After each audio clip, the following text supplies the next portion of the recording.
இந்த கலர் பிடிக்கல, கலர் மாற்றணும் அப்படின்னா இதில் போயிட்டு ஒயிட்டுக்கு போயிடலாம்.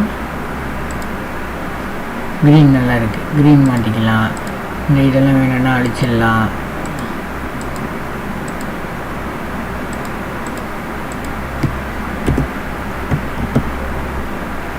இதுக்கப்புறம் நெக்ஸ்ட் பேஜ் ஒயிட் கலர் ஆரம்பிக்கும். இதில் வந்து இப்போ பார்த்தீங்கன்னா நமக்கு வந்து ஒரு பேராகிராஃபை காப்பி பண்ணிட்டு போய் ஏதோ ஒரு கண்டென்ட் நமக்கு தேவையான கண்டென்ட்டை வந்து காப்பி பண்ணிட்டு போயிட்டு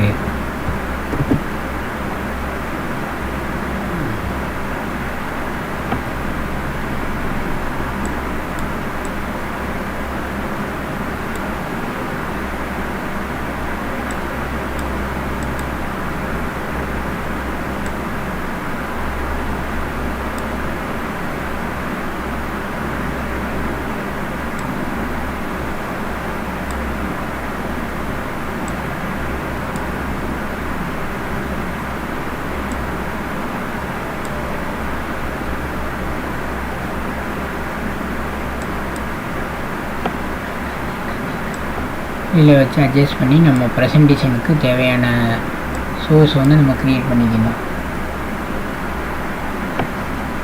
அடுத்து நெக்ஸ்ட் பேஜ் கொடுத்துட்டு இது மாதிரி ஒரு கண்டென்ட்டாக நம்ம கொண்டு வந்து பேஜ் வந்து நம்ம ஃபில் பண்ணிக்கலாம். இப்படி தான் வந்து பேப்பர் ப்ரெசன்டேஷன் இதில் க்ரியேட் பண்ணணும், கேன்வாவில் க்ரியேட் பண்ணணும்.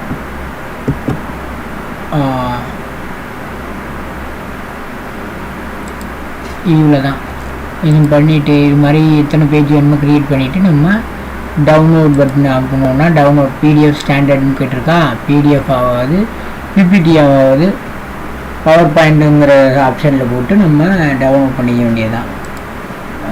இது நான் மோஸ்ட்லி எல்லாத்தையும் கவர் பண்ணிட்டோம்.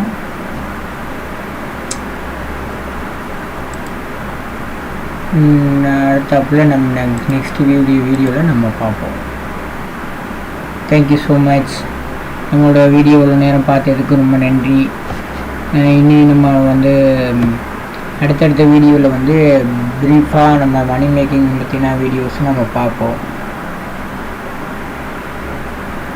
என்னென்ன மணி மேக்கிங்கில் வந்து நம்ம என்னென்ன டிப்ஸ் எல்லாம் வந்து ஸ்ட்ராட்டஜிலாம் வந்து நம்ம யூஸ் பண்ணுறோம் அப்படிங்கிறத வந்து நம்ம ஒரு யூஸருக்கும் நம்ம கிளைண்ட்ஸுக்கும் நம்ம வந்து வெளிப்படையாக அதை சொல்லிகிட்ருக்கோம்.